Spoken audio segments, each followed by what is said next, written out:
dari berikutnya. Pedoman hikmat. Kau pria? Maka engkau mendapatkannya kembali setelah itu. Berikanlah bagianmu kepada 7, bahkan kepada 8 orang, karena engkau tidak tahu petaka apa yang akan terjadi di atas bumi. Bila awal-awal Sarah mengandung hujan, maka hujan itu dicurahkan ke atas bumi. Dan bila pohon tumbang ke selatan atau ke utara, di tempat pohon itu jatuh, di situ ia tinggal tetap. Siapa senantiasa memperhatikan angin tidak akan menabur, dan siapa senantiasa melihat awan tidak akan menuai. Bagaimana kalau anda tidak mandi dan melakukan seorang perempuan yang mandi dulu, demikian juga kalau anda mengetahui pekerjaan Allah. Taburkanlah benihmu pagi-pagi hari, dan janganlah beristirahat kepada tanganmu pada petang hari, karena engkau tidak mengetahui apakah ini atau itu yang akan berhasil, atau kedua-duanya sama baik. Silakan duduk, Bapak Ibu yang kasih oleh Tuhan. Firman Tuhan hari ini temanya adalah investasi kekal. Bapak Ibu, apa itu investasi? Investasi itu artinya adalah penanaman modal. Penanaman modal ataupun penyimpanan aset atau milik untuk mendapat keuntungan yang lebih besar. Ya, seringkali kita investor. Nah, investor itu kerjanya berinvestasi, menanam modal, memberi uangnya. Tujuannya bukan hanya uangnya diberi karena dia punya kelebihan uang, enggak Bapak Ibu. Investasi itu ada jangka waktu tertentu, ada yang pendek, ada yang lama. Contohnya, Bapak Ibu punya uang, didepositkan. Ya, kalau deposit itu ada jangka waktu, misalnya 6 bulan, 3 bulan, atau berapa tahun. Dan kalau waktunya belum dapat, tidak boleh diambil uangnya. Dan nanti waktu kita mengambil uangnya, kita dapat keuntungan. Beda dengan Bapak Ibu menabung. Menabung sehari-hari, suka-suka kita mau nabung, mau ngambil, gitu. Dari situ kita, kalau uang kita 1 juta ya, Bapak Ibu kita nggak dapat untung dari tabungan. Kecuali uang kita mungkin ada 30 juta, 50 juta, itu pun bunganya itu, hasil investasinya itu palingan berapa? 1 bulan itu palingan 20.000. Sementara administrasinya kita udah bayar berapa? Udah bayar 12.000 atau 13.000. Nah, jadi di sini investasi adalah menanam modal untuk mendapat keuntungan yang lebih besar dalam jangka waktu yang tertentu. Itu di dunia ini Bapak Ibu. Juga ada investasi surga, investasi kekal. Bapak Ibu menanam modal untuk nanti kehidupan kekal. Bapak Ibu berkali-kali di dalam Alkitab. Jadi jangan kita berpikir kita hidup hanya untuk kehidupan secara jasmani saja, untuk di dunia ini. Kita hidup di dunia ini adalah untuk nanti kehidupan yang kekal. Amin.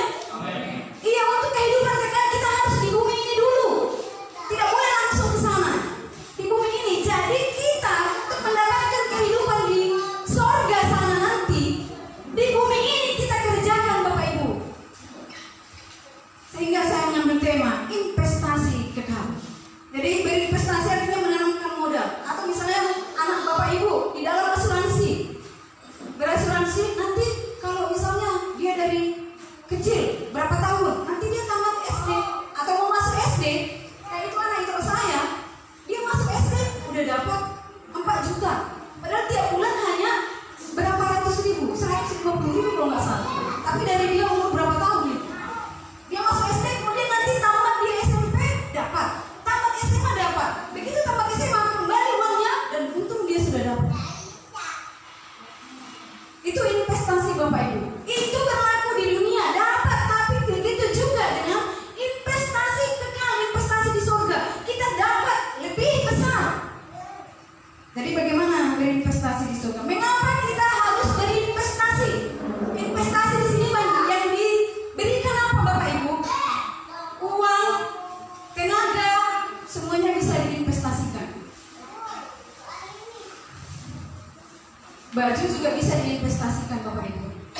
Misalnya seorang yang mau menikah, karena sekalinya menjadi raja dan ratu, wah yang wah lah, maka baju pengantinnya aja, kalau artis-artis berapa ratus juta baju pengantinnya. Kalau kita cari ratusan juta, gaji berapa bulan? Maka diinvestasi, caranya adalah dicicil tiap bulan, sehingga dia menjadi selebritis dengan baju pengantin. Saya tidak perlu Bapak Ibu seperti itu. Baju pengantin saya ya dikasih oleh tidak saya. Jadi tapi ya tetap disyukuri semuanya itu. Itulah berkat Tuhan. Jadi berinvestasi itu bermacam-macam. Bagaimana dengan tenaga? Sama artinya. Ada di kampung namanya Marsia Lapari. Itu pun berinvestasi Bapak Ibu. Tahu Marsia Lapari? Masih Lapari. Marsia Lapari atau Marsia Lapari? Kalau di kampung kami namanya Marharoa. Jadi misalnya 6 orang, hari ini ke ladangku, besok ke ladangmu. Kalau sendiri dia kerjain ladangnya itu, aduh nggak selesai. Tapi nggak selesai 1 minggu. Tapi dengan begitu tiba gilirannya kerjakan 6 orang, langsung selesai. Justru kurang mau dikerjakan lagi. Karena apa? Saya pernah melakukan seperti itu Bapak. Jadi libur kami SMP itu 1 bulan, kami sama-sama pemuda di kampung itu. Bukan hanya perempuan, laki-laki juga. Jadi semangat. Jadi kerja bisa dikerjakan rame-rame. Dan itu enak. Enaknya sudah gak terasa capeknya. Karena apa? Bercanda. Ada juga orang yang pacaran situ sambil kerja karena bercanda gak terasa capeknya. Berinvestasi. Itu investasi jangka pendek. Selesai dalam 1 minggu.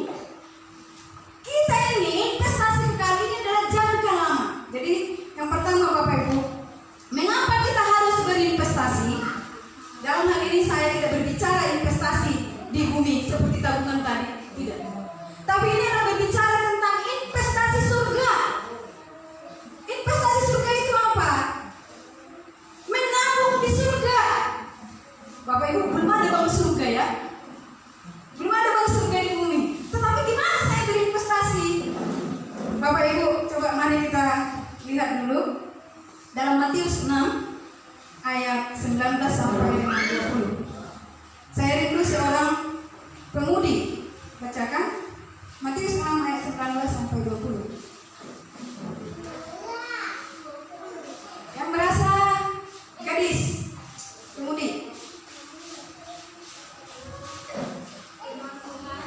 Jangan kamu memberikan harta di bumi mendengar dan barang bermakna dan menjadi pembongkar tentang itu. Tetapi kumpulkanlah beriman di surga, rumah dan barang bermaknanya dan menjurit dan membongkar serta membeli. Iya, ini Bapak salah satu menyuruh kita investasi. Jangan menyimpan hartamu di bumi, simpanlah hartamu di surga. Gimana saya mau ke surga nyimpan harta? Bapak Ibu, menyimpan harta di surga itu bukan harta kita itu kita kirim ke surga, enggak. Tetapi dikatakan bagaimana memahami ini? Di dalam Yohanes 6 dikatakan bekerja untuk makanan yang tidak dapat binasa. Terus waktu itu apa itu makanan yang tidak dapat binasa? Itu artinya menabung di surga Bapak Ibu. Bekerja untuk makanan yang tidak dapat binasa. Kita tidak bisa kirim mobil kita ke surga, kirim emas kita ke surga, enggak. Di surga banyak emas, di surga tidak perlu mobil. Jadi gimana saya dikatakan mengumpulkan harta di surga? Yohanes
Di dalam pekerjaan itu dia mencari Tuhan.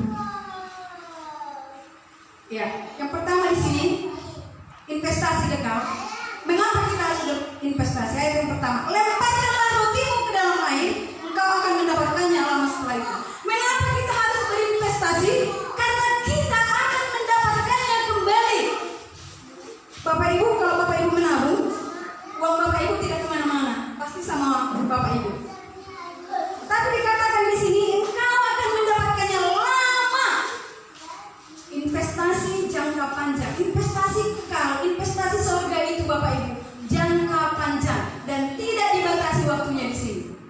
Bapak Ibu deposit 1 tahun mungkin dapat sekian juta. Saya pernah uang mama saya dititip sama saya 20 juta, saya depositkan Bapak Ibu, saya dapat saya bunganya tiap bulan 20 juta, setiap bulan hampir 300. 3 kali 12 berarti berapa? Hampir 3 juta. 36. Uang mama saya itu dititip sama saya, jadi saya depositkan. Bunganya tiap bulan masuk ke rekening saya. Jadi uangnya setelah apa? Mama saya bilang, wah udah butuh uangku, kembalikan. Saya udah dapat investasi dari bunganya itu. Di sini dikatakan lemparkanlah rotimu. Jadi investasi kekal di sini kita kenapa harus berinvestasi untuk kerajaan surga? Karena kita akan mendapatkan kembali. Bapak Ibu, hidup kita tidak di dunia ini selamanya. Jadi kita harus berinvestasi di surga. Sini lemparkanlah. Ada suatu keharusan di sini.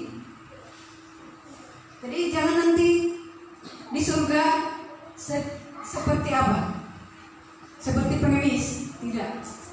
Bukan berarti itu artinya enggak. Nanti di surga saya jadi orang miskin karena enggak kirim menabung ke surga. Bukan itu maksudnya di sini Bapak Ibu. Tetapi dikatakan tadi karena di dunia ini harta kita itu habis, mengat dan karat, pencuri. Di surga itu terpelihara. Tadi caranya gimana? Caranya bukan kita kirim itu ke sana juga, tapi caranya adalah kita berikan apa yang kita mampu untuk melayani Tuhan di dalam mengikut Tuhan. Coba Bapak Ibu pikirkan, mari kita renungkan seberapa banyak kita memberikan pelayanan hidup kita dibanding dengan hidup kita di dalam kehidupan dunia. Berapa persen? Kita ibadah, kita persekutuan, waktu kita 24 jam, seminggu berapa kali kita persekutuan? Seminggu berapa kali kita doa? Seminggu berapa kali kita memuji Tuhan? Kalau kita memikirkan itu, saya Bapak Ibu waktu merenungkan ini, iya ya.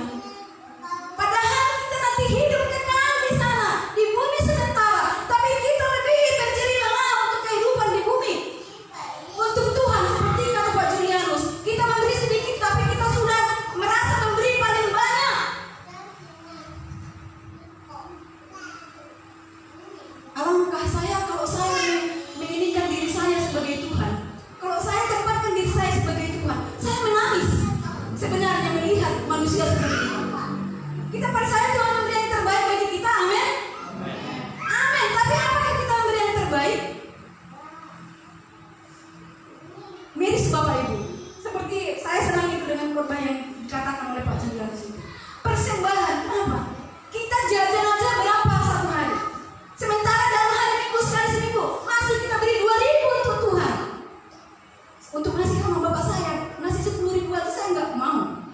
Apalagi sama Tuhan 2.000. Kita berpikir kita ibaratkan Tuhan itu sama anak-anak aja 2.000 dikasih. Itu uang seberapa lah 2.000? Tapi kita masih tega beri Tuhan 2.000. Paling banyak berapa? Itu tandanya kita tidak berinvestasi di surga. Kita berinvestasi untuk dunia yang hampa ini, yang akan berlalu ini, hanya untuk daging, kepuasan daging. Berapa banyak kita memberi waktu persekutuan? Di sini ibadah hanya 2 kali. Ibadah hari Minggu dan ibadah doa Jumat. Belum ada ibadah rumah tangga. Berapa orang yang hadir dalam ibadah doa? Jemaat sekali seminggu 2 jam. Seminggu kita berapa hari, berapa jam kita kerja? Untuk Tuhan hanya 2 jam dalam seminggu. Kalau saya, makanya saya ibarat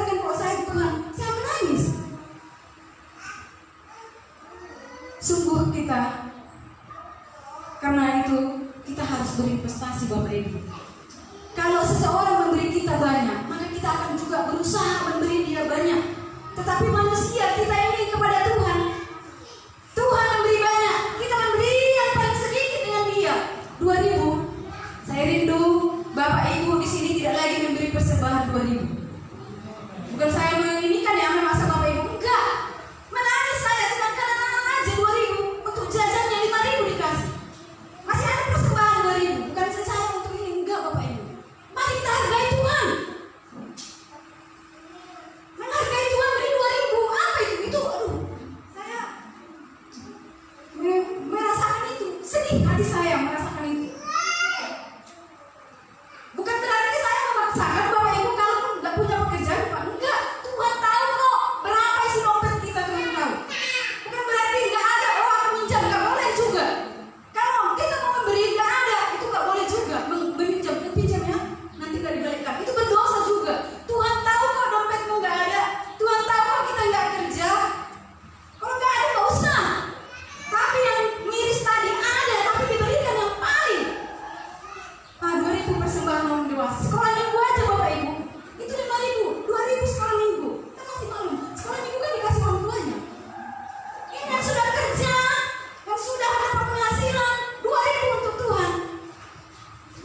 Seperti dibilang Pak Julianus itu, merasa itu udah besar. Kita lebih memilih investasi di dunia yang panah ini. Padahal kita akan hidup selamanya nanti di sana. Katakan mengapa? Kita akan dapat kembali. Kalau kita beri Bapak Ibu, kita dapat kembali. Bukan hanya nanti di sana kita dapat sebenarnya. Di dunia ini pun dikatakan apa? Sebarang siapa memberi banyak, dia akan menerima banyak. Menabur sedikit, menuai sedikit. Menabur banyak, menuai banyak.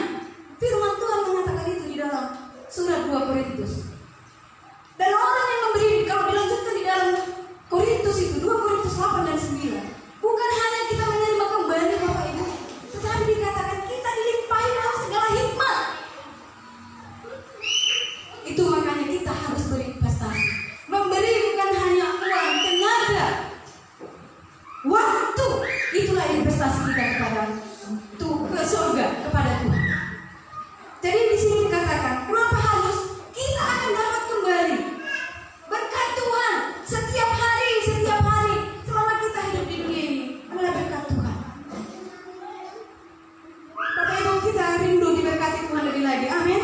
Tapi karena kita juga tidak berani berinvestasi, investor itu semakin banyak diinvestasikan, keuntungannya semakin banyak. Kalau sedikit ya nanti keuntungannya juga sedikit. Sama seperti tadi apa? Bapak Ibu depositkan 10 juta. Kalau 10 juta dikit. Tadi saya 20 juta aja tiap bulan 300. Coba Bapak Ibu 50 juta. 100 juta mau usah kerja dari situ bulan berapa? Karena apa? Pikiran kita seringkali dengan kekuatan aja aku untuk hidup. Firman Tuhan di dalam Mazmur 127. Kalau bukan Tuhan, sia-sia kamu mendirikan rumah, sia-sia kamu bangun pagi-pagi. Tapi karena kita gak investasi kepada Tuhan, akhirnya kita capeklah memang di dunia ini. Jadi di sini dikatakan kita akan dapat kembali. Pasti Bapak yang dikatakan dapat kembali lebih besar. Dari mana kita tahu? Bapak Ibu coba meletakkan roti ke dalam air, apa yang terjadi? Langsung muncul. Kalau langsung muncul, yang otomatis besarnya itu sudah tidak sama. Tambah kecil atau tambah besar? Tambah kecil atau tambah besar? Tambah besar. Segala sesuatu yang apa? Kecuali batu tidak akan berubah ukurannya. Masukkan ke dalam air. Manusia aja mati dalam air, tambah besar. Roti mari masukkan, dia akan pasti tambah lebih besar. Bisa 2 kali lipat. Makanya ini buat roti, lambangkan rotimu. Roti itu lambang apa? Roti itu melambangkan hidup. Kita harus memberi hidup kepada Tuhan. Hidup kita kita berikan kepada Tuhan. Makanya kita berkata, barang siapa takut kehilangan nyawanya, barang siapa menjaga nyawanya, maka dia akan kehilangan nyawanya. Tapi barang siapa kehilangan nyawanya karena Tuhan,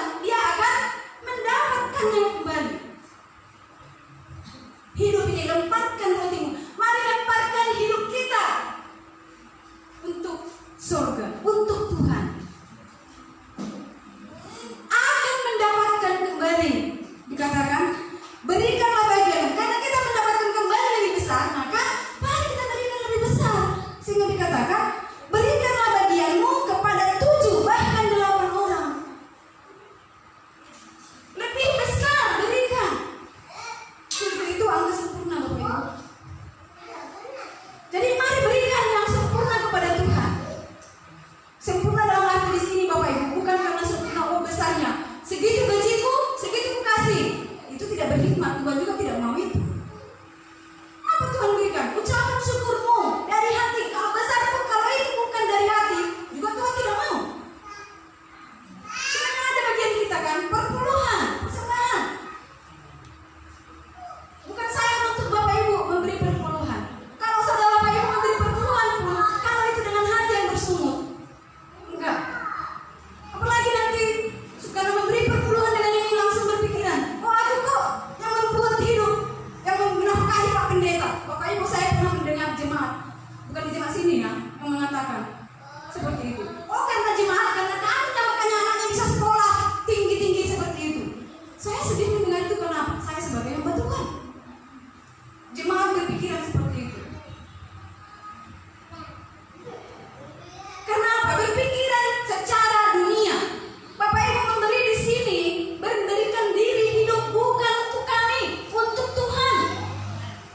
Kami pun memberi hidup kami untuk Tuhan, bukan untuk Bapak Ibu, untuk Tuhan. Sekalipun pelayanan kami melayani Bapak Ibu, tapi kami prinsip kami memberi hidup diri kami untuk Tuhan. Kalau kami memandang manusia berpikiran memberi hidup kami, maka apa? Untung rugi akan ada perhitungan di dalam diri kami. Tapi kalau untuk Tuhan, adakah dasar bagi kita untuk hitung untung rugi? Tidak bisa, Bapak Ibu. Tidak pernah. Coba kalau Tuhan hitung-hitungan juga dengan kita. Jadi di sini, mari kita harus beripas. Kenapa? Kita akan mendapatkannya kembali. Kepastiannya, pastinya kita dapat kembali itu, dan kita mendapat untung. Untungnya tadi roti dilemparkan itu akan tambah besar. Tetapi tidak langsung kita dapat. Kamu akan mendapat kembali. Lama setelah itu. Lamanya ini Bapak Ibu tidak ditentukan. Tuhan memberkati kita berbeda-beda. Ada yang cepat, ada yang lama. Tapi untuk surga itu memang kehidupan kekal itu jangka panjang. Kita juga tidak tahu kapan kita mati. Ada yang mati bentar lagi kok, ada. Besok ada. Di sini kepastian kita mendapat kembali di ayat yang ke-3. Bila awan-awan syarat mengandung hujan, maka hujan itu dicurahkan ke atas bumi. Dan bila pohon tumbang ke selatan atau ke utara, di tempat pohon itu jatuh, disitulah ia tinggal tergeletak.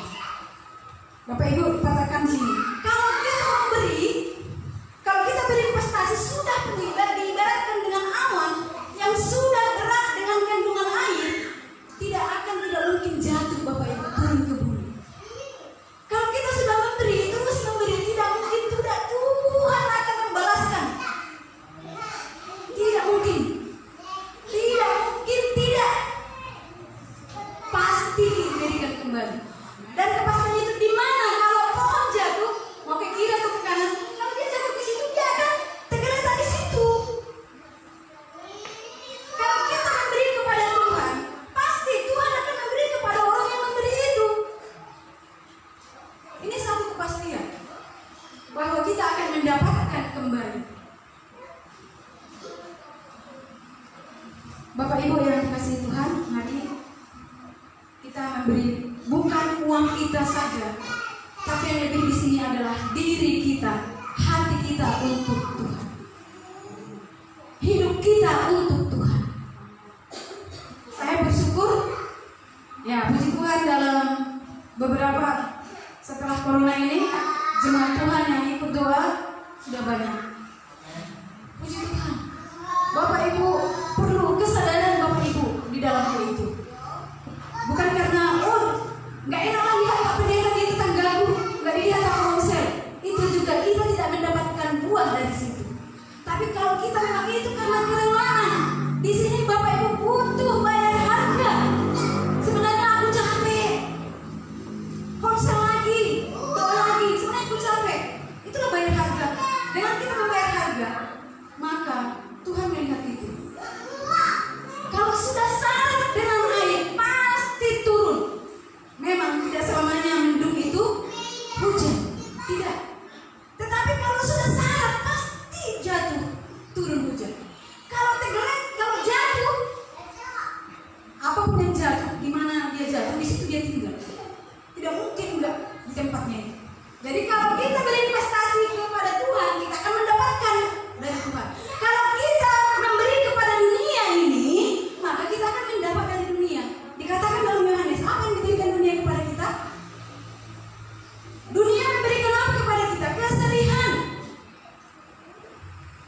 Bapak Ibu diberikan ini kesedihan.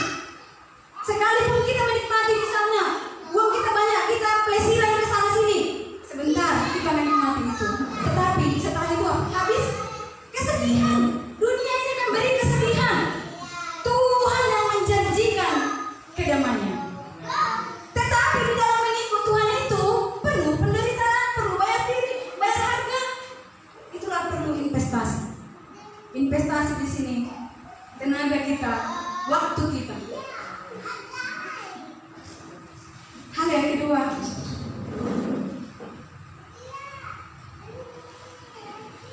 mengapa kita harus berinvestasi? Itu yang pertama. Yang kedua, bagaimana kita berinvestasi? Di ayat yang keempat, siapa senantiasa memperhatikan angin tidak akan menanggur, dan siapa senantiasa melihat awan tidak akan menuai. Bapak Ibu, di dalam kita berinvestasi kepada Tuhan untuk ke surga, kehidupan kekal, bagaimana menabung di surga itu? Maka di sini dikatakan menabungnya adalah dengan cara yang pertama, tidak bergantung kepada situasi kondisi. Jadi di sini di pertama, bagaimana kita berinvestasi? Untuk investasi ke surga itu berikan tenaga dan waktu kita, bukan dalam jangka waktu tertentu atau karena kondisi kita baik. Dikatakan di sini kalau seseorang siapa senantiasa memperhatikan angin tidak akan menabur. Pak petani ada musim-musimnya. Jadi kalau menunggu hujannya dia baru menabur, kalau nggak datang hujan gimana? Kita kan nggak tahu kapan datang hujan. Terus dikatakan siapa senantiasa melihat awan, oh kapan awan ini gelap ya? Kan nggak mau turun hujan. Kita menunggu-nunggu di dalam memberi diri kepada Tuhan tidak perlu seperti itu, menunggu waktu yang baik, enggak, karena bagi Tuhan setiap waktu, semua waktu adalah baik. Dari kapan setiap waktu Bapak Ibu bisa berinvestasi melayani? Bukan hanya di sini, di gereja ini enggak, di keluarga, di pekerjaan, di mana saja kita berinvestasi. Dengan apa? Dengan cara apa? Itu tadi percaya. Orang yang percaya mengasihi Tuhan, mengasihi sesamanya. Saya rindu di jemaat ini tidak ada jemaat yang saling membenci. Percuma Bapak Ibu kita ke gereja kalau masih saling membenci. Dan janganlah ada antar jemaat yang tidak ngomongan.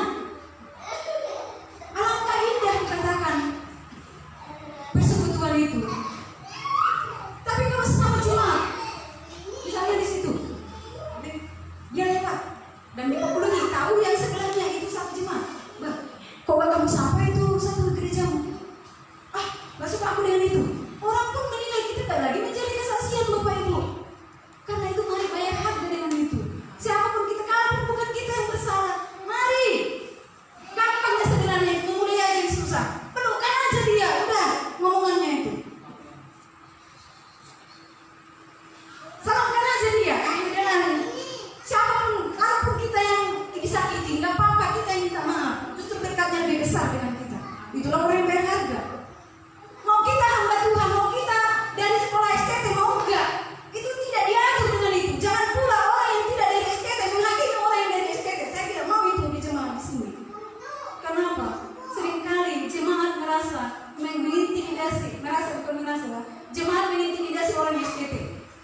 Dia juga manusia Bapak Ibu. Kita semua sama-sama hamba Tuhan, pelayan Tuhan. Bukan karena sekolah yang membuat seseorang menjadi hamba Tuhan. Bukan. Ada pun orang yang sekolah dari STT, belum tentu dia menjadi hamba Tuhan. Tapi ada orang yang tidak dari STT, dia melayani dan melebihi hamba Tuhan. Jadi jangan itu menjadi patokan kita, jangan. Patokan kita adalah Tuhan. Standar kita adalah Tuhan. Standarnya bukan dia sarjana S1, S2 teologi, bukan. Kalaupun itu untuk bisa melayani Bapak Ibu, untuk bisa melayani, tapi jangan kita menghakimi. Biarlah itu Tuhanlah yang menghakimi dia. Mari kita membangun diri kita, investasikan diri kita bagi Tuhan. Jadi di sini katakan tadi bagaimana caranya? Dikatakan tidak memandang, oh bulan ini aku nggak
seringkali menjadi alasan-alasan kita. Jadi di sini di dalam berinvestasi, di dalam menabung baik kepada Tuhan ataupun ke surga, di sini Bapak tidak ada dibatasi waktu atau waktu-waktu tertentu, tidak. Tidak menunggu oh ini cuacanya cerah atau menunggu oh tunggu nantilah kalau si Ali itu sudah ke gereja, aku juga ke gereja. Sering sekali juga jemaat gereja karena apa? Karena ikut-ikutan. Dulu ada jemaat juga di sini seperti itu. Karena nggak di sini lagi temannya itu, nggak di sini lagi lah juga, nggak ada lagi lah dia. Nggak di sana lagi atau kalau pendeta si itunya, kalau hamba Tuhan si itunya yang khotbah, aku nggak gereja. Berarti kita apa ke gereja? Bukan untuk Tuhan, untuk manusia. Yang khotbah kan sini begini, kali mana? Enggak lah, nama kali dia khotbah. Atau suka marah, suaranya kuat kali. Jadi di sini mau siapapun Bapak Ibu, atau kayak Pak Sian mungkin, mana itu perempuan, nggak boleh perempuan khotbah. Aku nggak mau dengar. Jadi tidak diatur oleh situasi, oleh kondisi di dalam kita berinvestasi untuk kehidupan kita. Itu cara yang pertama. Setiap tidak tergantung situasi dan waktu. Ayat yang ke-6. Kemudian ayat ke-5. Sebagaimana engkau tidak mengetahui jalan angin dan tulang-tulang dalam rahim seorang perempuan yang mengandung, demikian juga engkau tidak mengetahui pekerjaan yang melakukan segala sesuatu. Bapak Ibu di sini, dengan caranya berinvestasi tadi tidak diatur oleh situasi dan kondisi dan waktu. Baru kemudian di sini kita akan mendapatkan kembali itu. Kita tidak mengerti cara Tuhan, jalan Tuhan tidak terselami manusia. Mungkin Bapak Ibu, bagaimana aku mendapatkannya? Sudah sekian lama aku ini beribadah, kok tidak aku dapatkan? Bapak Ibu, cara kerja Tuhan tidak bisa kita lihat dengan mata, hanya dengan iman. Jadi jangan berpikir kapan Tuhan itu memberi kepada aku apa yang sudah aku berikan. Memang setiap hari Bapak Ibu beli napas hidup. Kita beri napas enggak? Itu pemberian Tuhan. Dan dikatakan di sini, sebagaimana engkau tidak mengetahui jalan angin. Kita bisa merasakan Bapak Ibu. Kita tidak tahu jalan angin. Pakai angin ini kita nggak bisa lihat mana anginnya, tapi kita bisa merasakan ada angin. Begitu juga cara berkat Tuhan. Kalau Bapak Ibu dari bank langsung tunai kelihatan di rekening tercatat sekian. Atau waktu seperti tadi investasi misalnya saham, harga sahamnya naik, dapat keuntungan, Bapak Ibu dapat untung, ada hitungan real. Tetapi Tuhan tidak pakai hitung-hitungan seperti itu. Kita tidak bisa membayangkan, memikirkan apa yang dikatakan di Alkitab, apa yang tidak pernah dilihat oleh mata, yang tidak pernah diperhatikan, itu ya Tuhan berikan. Surprise yang Tuhan beri. Tidak bisa kita ukur-ukur. Tidak bisa juga kita, nanti Tuhan, Pak aku memberi begini, nanti aku dapatkan begini. Enggak, belum tentu melebihi itu. Tidak bisa kita pikirkan, tidak bisa kita bayangkan apa yang akan kita dapatkan di dunia ini ya Bapak. Kalau di surga udah pasti kita hidup di surga. Dengan kita berinvestasi tadi, udah pasti masuk surga. Orang yang percaya kan udah pasti masuk surga. Jadi saya Bapak Ibu tidak berpikir nanti dengan perbuatan masuk surga. Tapi dalam kehidupan dunia ini kita akan mendapatkan berkat. Berkat yang kita dapatkan itu tidak bisa dengan hitung-hitungan tadi. Itu hitung-hitungan itu kerja di PT. Mahasiswa lembur sekian jam, dapat segini. Pasti Tuhan tidak bisa kita buat itu. Kenapa? Melebihi dari situ yang Tuhan akan berikan bagi kita. Bapak Ibu, kita melihat perempuan yang mengandung. Coba kita pikir, bagaimana Tuhan membuat kakinya, tangannya, kok bisa begitu? Itu sudah sesuatu yang luar biasa. Dikatakan dalam Mazmur 133, bagaimana dia menjadi itu.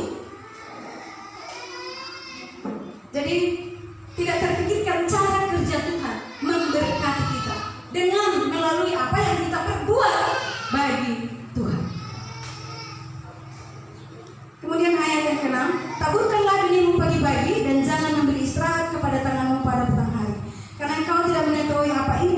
tidak berhasil atau keduanya sama baiknya.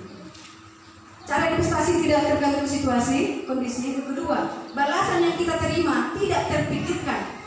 Cara Tuhan memberkati kita, yang pasti luar biasa. Yang ketiga, cara kita investasi adalah sini ayat 6. Kita berinvestasi dengan dikatakan pagi-pagi taburkan benihmu. Berarti kita harus segera.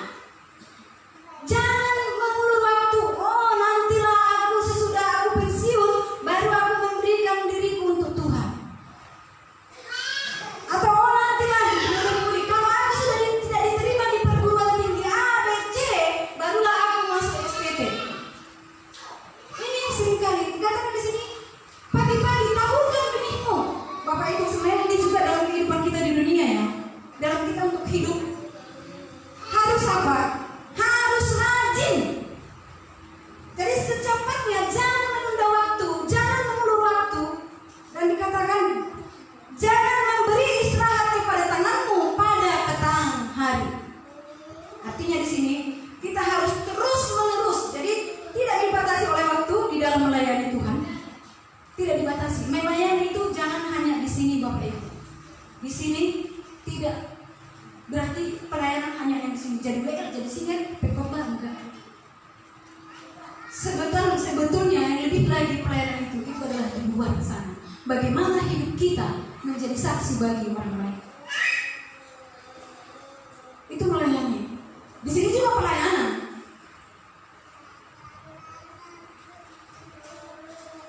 Taburkanlah benihmu pagi-pagi hari. Jadi melayani Tuhan jangan tunggu saya pensiun. Jangan tunggu saya setelah saya dapat kerja. Atau jangan tunggu setelah saya jadi direktur. Jangan tunggu setelah saya punya rumah. Jangan. Karena apa? Kita tidak tahu apa yang terjadi ke depan. Pengkhotbah ini Bapak Ibu temanya adalah kesia-siaan hidup. Diulang lagi terus diulang. Itu sampai ada 72 kali kata sia-sia. Ini pun pekerjaan sia-sia. Ini pun pekerjaan sia-sia. Jadi kalau sia-sia ngapain kita hidup di dunia ini? Tujuan pengkhotbah mengatakan hidup ini sia-sia kalau tanpa Tuhan. Itu maksud pengkhotbah. Jadi kenapa sia-sia? Karena pastinya datang kematian. Pastinya datang, tidak tahu kapan, tapi pasti kematian itu setiap orang tidak bisa menolak kematian. Kok mati semua kok? Aku kaya kok mati dengan ganti orang lain hartaku. Itu apalah hidup? Hanya banyak orang sedih bunuh diri. Tetapi orang yang di dalam Tuhan, saya sendiri Bapak, jadi saya hidup ini indah kok. Sekalipun banyak penderitaan yang saya alami. Kenapa? Karena ada Tuhan yang memberikan harapan, memberi harapan, sukacita dan kekuatan. Jadi saya kalaupun tidak makan, tetap kerja karena saya punya pengharapan. Tuhan berkata, makanya perlu kita apa? Ingat janji-janji Tuhan, ingat firman Tuhan. Tuhan bilang katakan, tidak akan pernah meminta-minta orang yang mengandalkan Tuhan. Tuhan memelihara kita, burung di udara, bunga dihiasi.